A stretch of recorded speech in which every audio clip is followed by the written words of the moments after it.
Bom, vamos lá.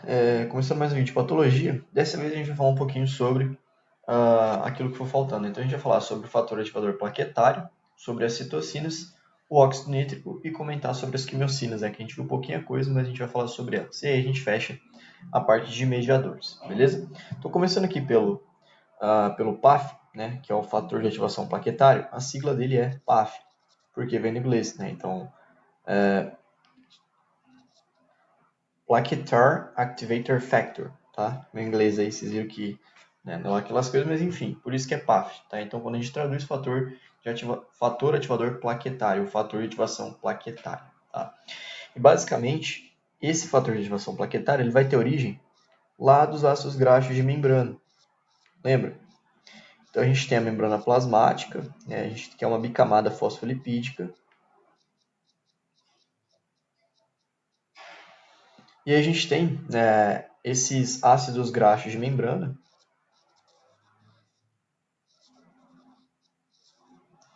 sendo liberados, né? E aí eles vão fazer o quê? Eles vão formar esse PAF, beleza?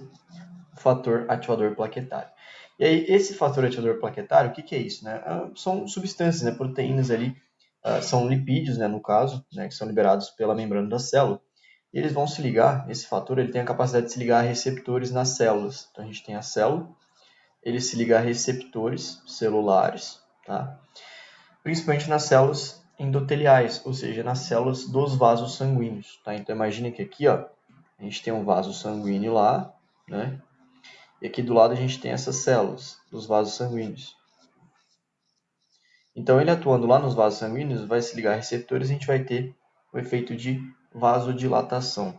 Tá? Então uma das principais coisas que o PAF faz é aumentar a vasodilatação. Tá? Então ele faz com que essas células lá, ele vai se ligar a proteína G nessas células, fazer com que essas células relaxem e a gente tem vasodilatação, a gente tem um aumento desses vasos, beleza? Vasodilatação é um dos efeitos do PAF. Além disso, ele também vai aumentar a adesão dos leucócitos, tá? Então outra coisa que ele faz é aumentar a adesão de leucócitos. Como que ele faz isso? Né? Quando a gente pensa lá, lembra do leucócito? Então, ó, aqui a gente tem lá nosso vaso sanguíneo, certo? A gente tem células endoteliais e tal. Você tem lá os leucócitos. Os leucócitos, eles vão se grudar aqui nas selectinas, fazer rolamento, né? E a gente tem as integrinas, certo? A gente tem integrinas. Então, o PAF em si, né, ele vai aumentar tanto a expressão de integrinas quanto a expressão de selectinas. Tá? Então ele aumenta tanto a expressão de integrinas e selectinas. Isso é importante para quê? Para o leucócito conseguir ir rolando e aí fazer a transmigração e vir aqui para o interstício das células. Beleza? Então duas coisas que ele faz, aumenta a adesão de leucócitos, aumenta a vasodilatação. Quando a gente tem vasodilatação, a gente tem também aumento da permeabilidade vascular. Então o que ele faz? Outra coisa que o PAF faz. Ele aumenta a permeabilidade vascular. Lembra disso? Então a gente tem os vasos, né? Vamos apagar aqui esses leucócitos, vocês já entenderam, né? Qual que é a função dele aqui. Mas basicamente a gente tem os vasos, né? E a gente tem as células aqui no meio, né? Então quando esse vaso dilata, a gente tem um aumento também dessas junções intercelulares, né? E o que acontece? O plasma que está aqui dentro do vaso, ele começa a extravasar. Então a gente tem um aumento da permeabilidade, que é o aumento dessas junções aqui, que permite com que o plasma ele saia, né, e se acumule aqui fora. Então daí a gente vai ter o plasma extravasando, beleza? E aí a gente tem a formação, por exemplo, lá do edema. Então isso é o que a gente viu em relação às alterações lá, lembra que acontece na inflamação, enfim. E aí a gente falou também, né, que uma das principais funções do fator ativador plaquetário é que ele é responsável por fazer a agregação de plaquetas, tá? Então, o que, que ele faz? Uma das principais funções, agregação plaquetária. O que, que seria essa agregação plaquetária? Nada mais é do que juntar um monte de plaqueta. Então imagine que aqui a gente tem de novo lá, mesmo exemplo, a gente tem o vaso, né? Aí por algum motivo eu tive uma lesão aqui nesse vaso. O que acontece com o sangue? Né? O sangue tende a sair, porque eu tenho um buraco aqui. E aí no meu sangue eu tenho as plaquetas, que são vários fragmentos celulares, certo? Aí eu tenho o PAF, que faz o quê? O PAF ele vai, pega essas plaquetinhas aqui e ele vai juntar elas, ele vai agregar essas plaquetas. E aí a gente tem um processo que a gente chama de coagulação. Então esse agregamento das plaquetas é importante para fazer a coagulação do sangue. E aí o sangue ele para de sair, beleza? Isso aqui a gente chama de coagulação, beleza? Então ele é ativado geralmente junto com outros mecanismos que fazem a coagulação, que a gente acabou não vendo, mas enfim, essa é a principal função. Só que ele também faz uma outra coisa, né? Que é a agregação de neutrófilos. Tá? Então vamos colocar aqui. Ele também faz agregação de neutrófilos. Então o que seria isso? Né? Então, imagina que a gente tem aqui a agregação plaquetária, né? Então não vou colocar aqui porque está escrito. Então, a gente tem a agregação plaquetária, a coagulação, e aí você tem o PAF. Tá? O PAF, né, mais ou menos aqui, vamos colocar ele lá de fora da célula interstício. Então você tem o PAF fazendo isso aqui. E o que ele faz também? Lembra que ele aumenta a expressão das selectinas, né, e das integrinas lá. E aí o que acontece? Os leucócitos eles vão grudar aqui, onde a gente teve essa coagulação. Né? Então a gente tem as integrinas e as selectinas. Né? O que a selectina faz? Rolamento do leucócito. Né? A integrina faz a adesão. E aí você tem essas células de defesa chegando aqui, e aí você tem as plaquetas revestindo essa célula. Então, como se fosse meio que cobrindo, né, prendendo esse neutrófilo. Isso aqui a gente chama de agregação do neutrófilo. Então, a gente tem aqui, né, quando a gente tem liberação do PAF, a coagulação, a agregação das plaquetas e alguns leucócitos juntos ali também. Se a gente for pensar nisso, né, se eu tenho vários, imagina, não é só um, né, lógico, mas imagina que eu tenho vários leucócitos, né, vários neutrófilos aqui, e várias plaquetas, vários fragmentos plaquetários ali formando essa coagulação. Isso aqui forma um êmbolo, né? Então eu tenho a formação de um trombo, na verdade. Então isso aqui forma um trombo, que vai fazer uma obstrução desse vaso sanguíneo. Né? Então vou ter uma diminuição da passagem sanguínea. Então eu tenho esse trombo aqui, beleza? Que se ele ficar maior, imagina só se esse trombo aumenta, né? Eu posso ter obstrução desse vaso, beleza? E aí a gente vai entrar em outras patologias que não vai ser agora. Mas basicamente é isso, tá? Então quando a gente fala das funções do PAF, então a gente falou sobre vasodilatação, adesão de leucócitos, né? A gente sempre lembra, quando a gente fala de adesão de leucócitos, das selectinas e principalmente das integrinas, né? Aumento da permeabilidade vascular e vasodilatação estão relacionados, né? Então são os efeitos vasodinâmicos, agregação plaquetária e ativação de neutrófilos, beleza? Então, basicamente é isso que a gente tem em relação ao PAF, fechou? E aí a gente vem para as citocinas. Deixa eu colocar esse óxido nítrico mais para baixo, não vai atrapalhar ali para não confundir. Em relação às citocinas, né, deixa eu subir elas um pouquinho aqui, a gente tem que as citocinas, elas são proteínas sintetizadas pelos leucócitos, tá? Então a gente pode dizer que as citocinas, elas são proteínas sintetizadas principalmente por dois tipos de leucócitos, que são os macrófagos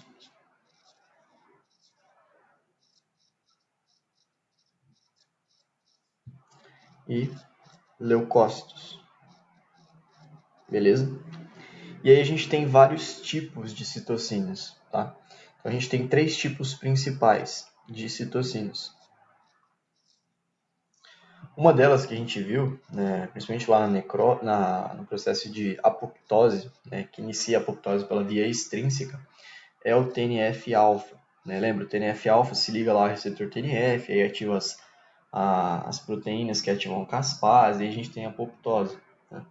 Então, esse TNF-alfa nada mais é do que o fator de necrose tumoral. Né? Então, eu vou colocar aqui, TNF é a mesma coisa que fator de necrose tumoral. Beleza? E a gente tem uma outra proteína que é chamada de interferon gama.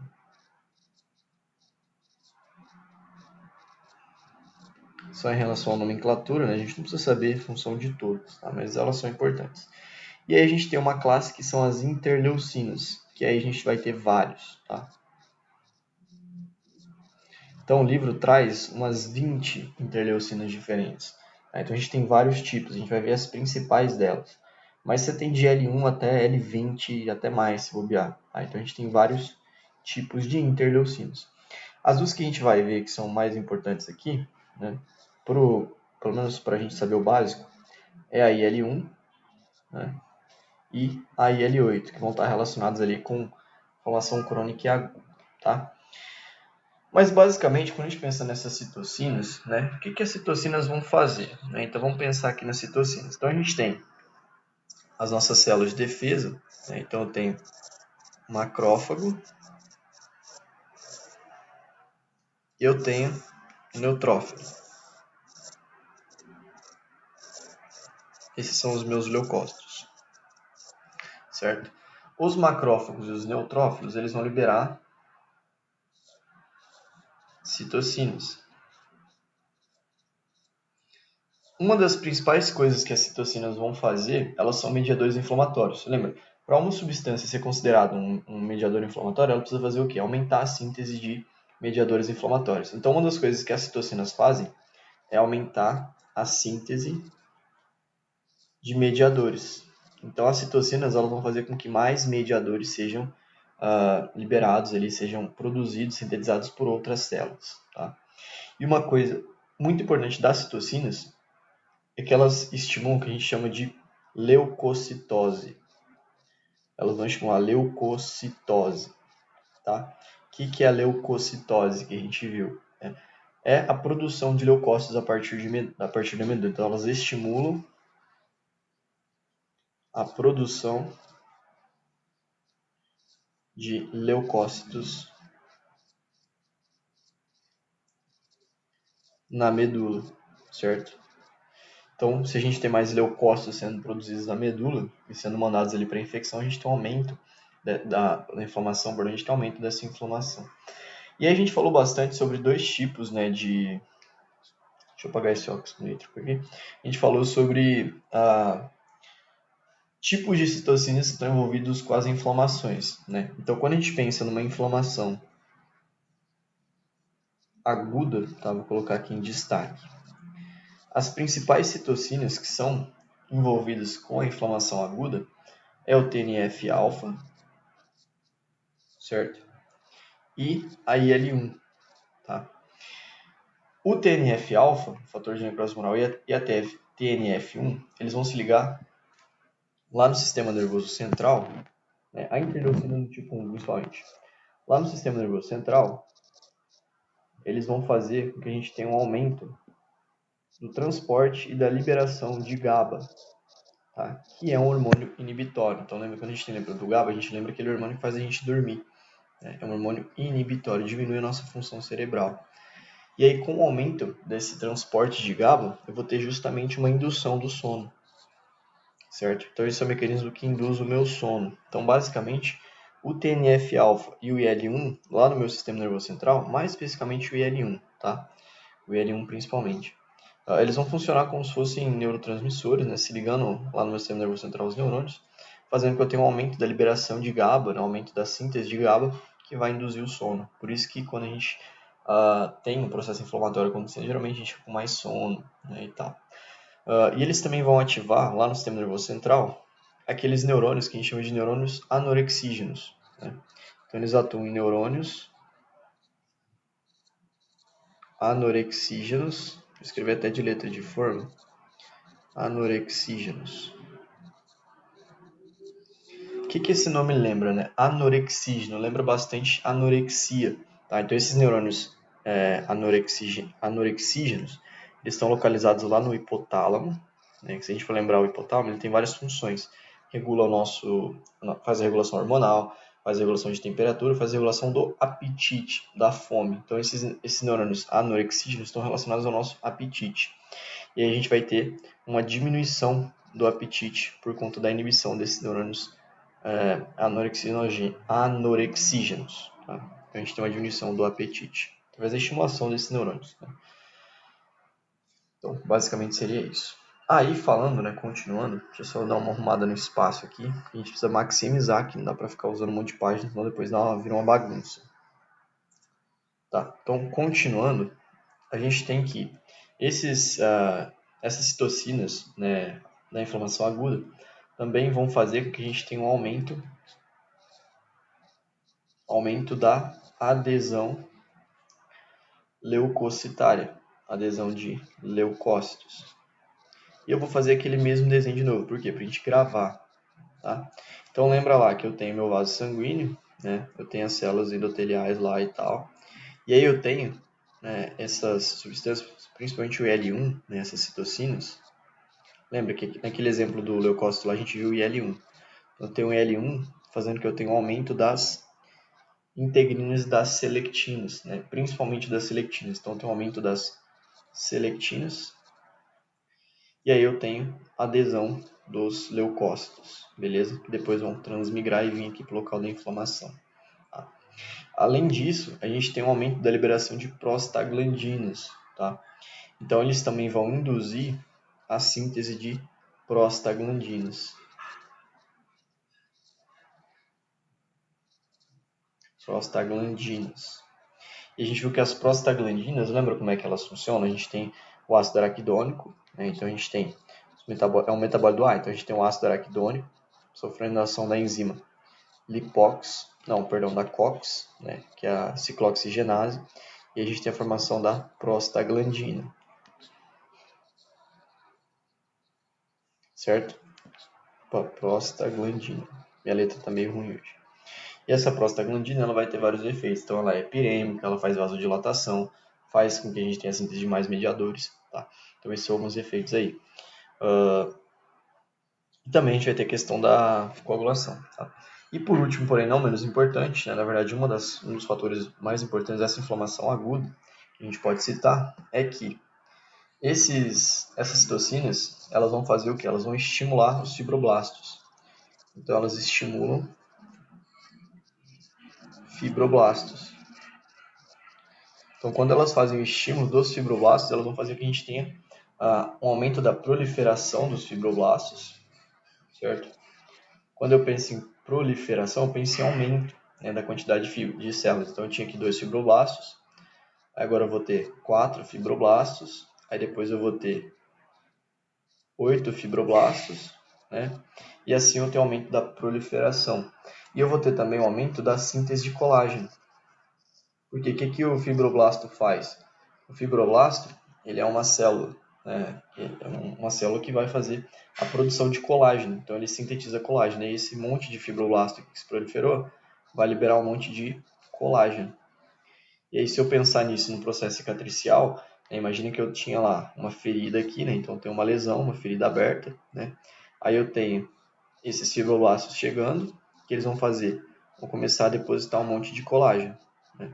Então eu tenho aqui, por exemplo, o IL-1 chamando esses fibroblastos, estimulando eles a produzirem colágeno. E aí eu tenho o que? A reparação desse tecido, beleza? Pode ser um tecido cicatricial nesse caso. Então eu vou ter a formação de tecido cicatricial dependendo do tamanho da lesão. Depois eu vou ter uma remodelagem, enfim. Então, basicamente é isso que acontece, né? E aí, já que a gente falou de cicatrização aqui, a gente tem que lembrar que a gente tem 2 tipos de reparação, né? Na verdade, a gente tem a reparação, né? E a gente também tem a cicatrização, tá? Qual que é a diferença dos dois? Quando eu penso numa reparação, eu tenho que lembrar que eu vou ter uma renovação celular. Então, eu tenho uma replicação das células que sobraram naquele determinado lugar. Tá? Então, imagine aqui. Alguns tecidos eles têm uma capacidade de reparação. Deixa eu colocar aqui embaixo. Vamos lá. Reparação. Como a gente só viu o basicão disso, eu vou falar um pouquinho mais. Reparação e cicatrização. Primeiro, qual que é a diferença dos dois? Né? Quando eu tenho uma reparação, eu tenho tecido sendo renovado. Então, eu vou ter a renovação tecidual, certo? Então, tem o mesmo tecido sendo formado, igualzinho ao original. Por quê? sobraram células ali, essas células começaram a se multiplicar, ou então eu tenho a chegada, né, imagina aqui que eu tenho uma lesão lá, né? Aí eu tenho aqui as células que sobraram nessa lesão. Beleza? Isso aqui é uma lesão, tá? Imagina que é um buraco, sumiu o tecido. Essas células, elas vão começar a fazer o quê? Elas vão começar a se proliferar. E aí eu vou ter novas células, né, iguais, tá? Isso aqui acontece em alguns tecidos, né? Como por exemplo, a gente for pensar em alguns órgãos internos, a gente tem células que elas têm a capacidade de proliferação. Então as células vão se proliferar e elas vão renovar aquele tecido, né? Isso aqui acontece muito lá no fígado. Então lembra que no fígado eu tenho lá, se eu cortar um pedaço do meu fígado, as células do fígado elas conseguem se regenerar. Por quê? Porque elas têm uma capacidade proliferativa muito grande. Tá? Então lá no meu fígado isso acontece bem, isso funciona bem, certo? Então a gente tem tecidos que a gente chama de tecidos lábeis e tecidos estáveis, né? Que são tecidos que têm uma capacidade de regeneração, né? Então, por exemplo, fígado, pele, né? Um tecido lábil, ou seja, está em constante renovação, tá? Então esses tecidos aqui, como por exemplo, pele, alguns órgãos,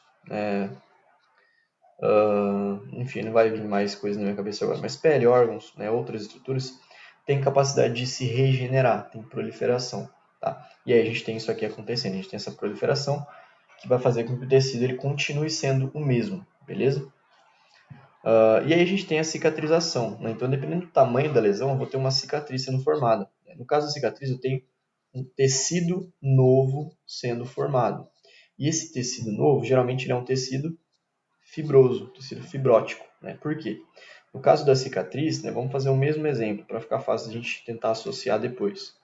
Então, no caso da cicatriz, né, eu vou ter aqui a minha lesão, né? Então, tem uma área aqui que foi lesionada, imagina que eu cortei e tal, vou fazer uma lesão maior.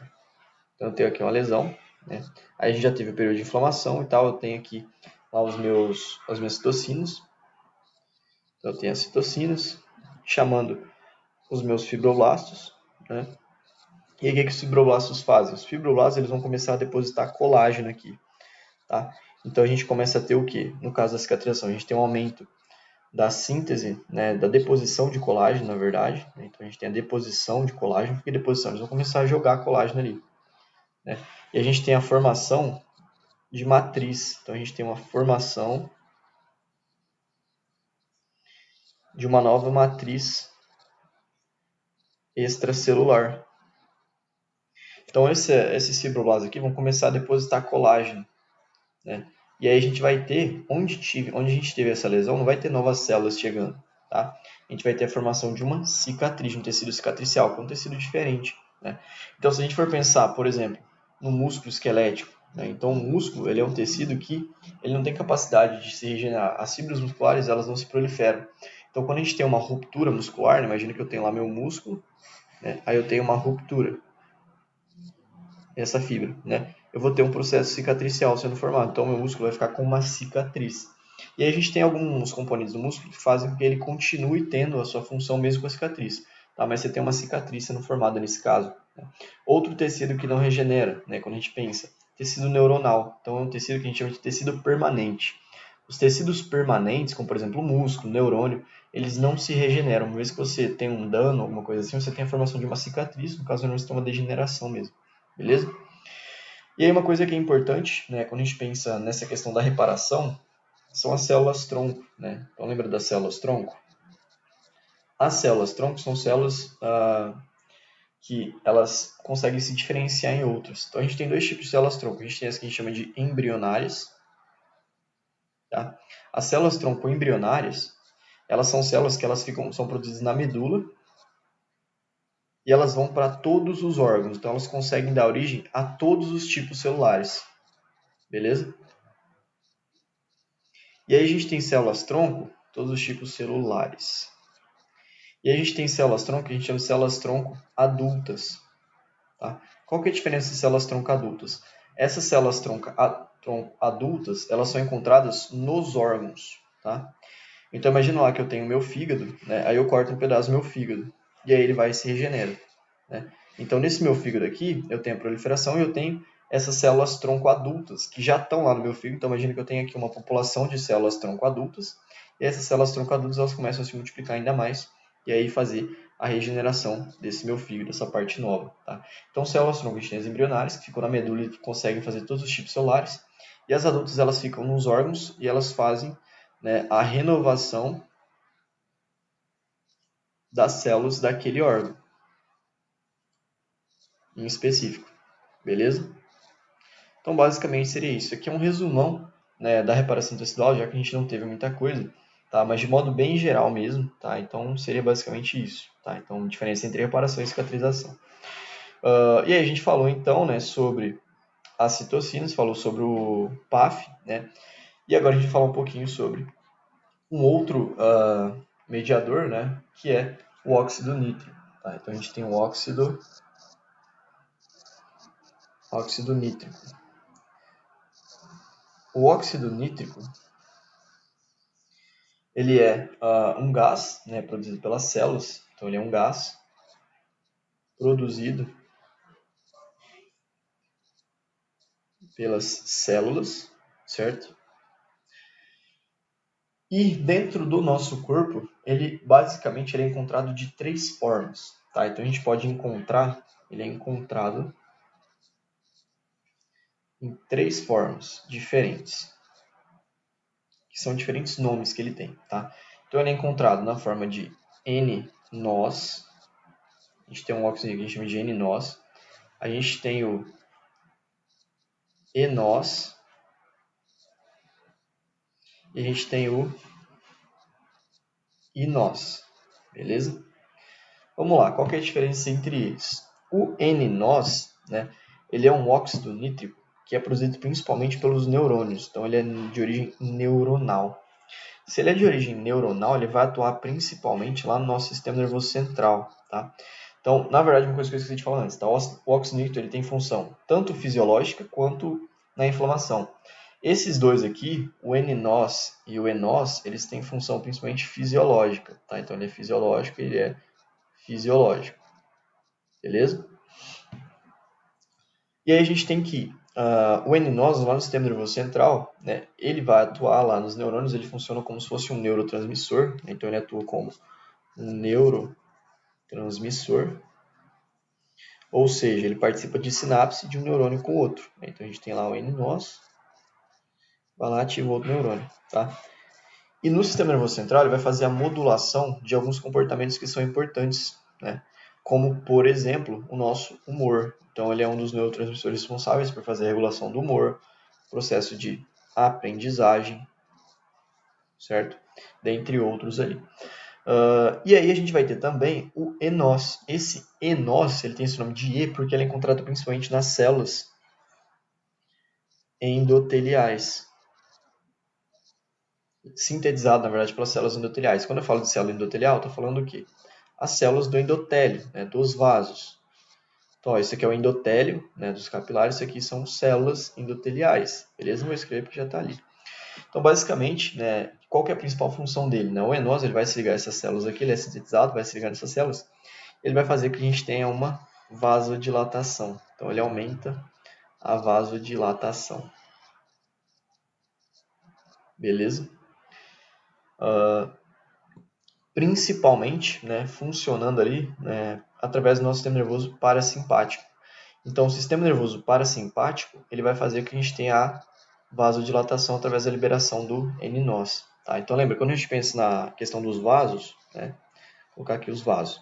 Então, a gente tem o sistema nervoso simpático, né, que libera nora e libera adrenalina, que fazem o quê? Aumentam a frequência cardíaca e aumentam a pressão arterial, né, fazendo o quê? Uma das coisas que faz aumentar a pressão arterial é vasoconstrição. Então, quando eu faço vasoconstrição, aumenta a pressão arterial. E aí eu coloco um estado de luta ou fuga. E aí eu tenho o meu sistema nervoso parasimpático, que é aquele de repouso e digestão. Esse de repouso e digestão vai fazer o quê? Vai fazer que eu tenha vasodilatação. Quando eu tenho vasodilatação, eu consequentemente tenho diminuição da pressão arterial também. Né? Ele também vai baixar a frequência cardíaca, enfim, mas basicamente é isso que ele faz. Ele faz vasodilatação. Né? Como? Através do E-nós. Beleza? Então seria isso. E aí a gente tem, né, por último, porém não menos importante, né, um dos mais importantes, aliás, o inós, né? Então, o inós, ele tem esse nome, né? Porque ele é uma isoforma induzida do óxido nítrico. Né? Então, por isso ele tem esse nome de inós. Inós porque ele é induzido. Tá? Então, vou colocar isso aqui para a gente lembrar. Induzido pelo quê? Né? O que induz a síntese do inós? Né? O que induz é a inflamação. Então, quando a gente tem um processo inflamatório, quando a gente tem uma inflamação rolando, né? A gente tem uma inflamação rolando, a gente tem a produção do inós pelos leucócitos, né? Então a gente tem a inflamação, fazendo com que os leucócitos... Vou desenhar o leucócito, né? É melhor que escrever. Os leucócitos eles vão lá, eles produzem e liberam um inós. Beleza? E a gente vai ter que esse inós ele atua como se fosse um microbicida, que fala, né, se eu não me engano. Então ele vai atuar como microbicida.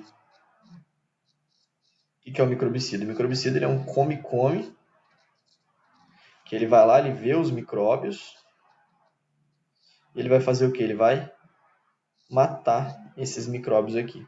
Beleza? Então esse aqui é um microbicida, ou seja, ele mata os agentes invasores. Então vai estar atuando junto com o sistema complemento, enfim, para matar esses agentes aí.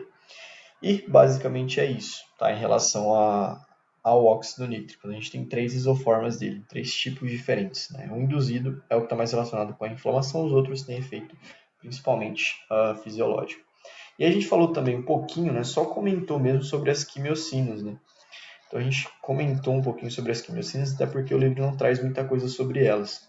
Mas o que é importante saber sobre as quimiocinas? As quimiocinas são aqueles sinalizadores, lembra? São os caguetas, né? Então elas sinalizam a inflamação, né? Elas sinalizam a inflamação e funcionam como agentes quimiotáticos, lembra? Então elas vão funcionar como se elas fossem agentes quimiotáticos. E basicamente é isso que a gente tem sobre as quimiocinas, tá? Só uma coisa que eu esqueci de mencionar, eu lembrei agora no finalzinho, né? A gente falou sobre a PAF, né? A PAF, inclusive é uma coisa que eu comentei, né? A PAF, o fator de ativação plaquetário, quando a gente fala da vasodilatação, né? Ele é 1000 vezes, né? Na verdade o livro traz como 100 a 1000 vezes, ele é de 100 a 1000 vezes mais eficiente que a histamina, né? Ou seja, lógico, quando a gente tem uma inflamação, a gente tem todos atuando juntos. Mas só o PAF ele dá conta de fazer esse efeito, aquelas alterações vasodinâmicas sozinho, sem a ajuda dos outros. Né? Se a gente tivesse a liberação só do PAF, a gente ia ter efeito vasodinâmico e aumento da permeabilidade vascular. Então, quando a gente fala em efeito vasodinâmico e aumento da permeabilidade vascular, o PAF ele é de 100 a 1000 vezes mais eficiente que a histamina, por exemplo. Então ele é muito poderoso, beleza? E aí sim a gente mata, né? A gente falou um pouquinho sobre tudo aí, né? Faltou um pouquinho na parte a parte fisiológica do ácido araquidônico, mas aí fica no outro vídeo, beleza? Eu vou fazer um vídeo do ácido araquidônico de novo, eu faço a parte fisiológica dele. Mas basicamente seria isso. Então, aí assim a gente fecha, né, a parte de mediadores. Espero que esses vídeos estejam ajudando aí. E valeu! Qualquer coisa é só mandar mensagem. Até mais.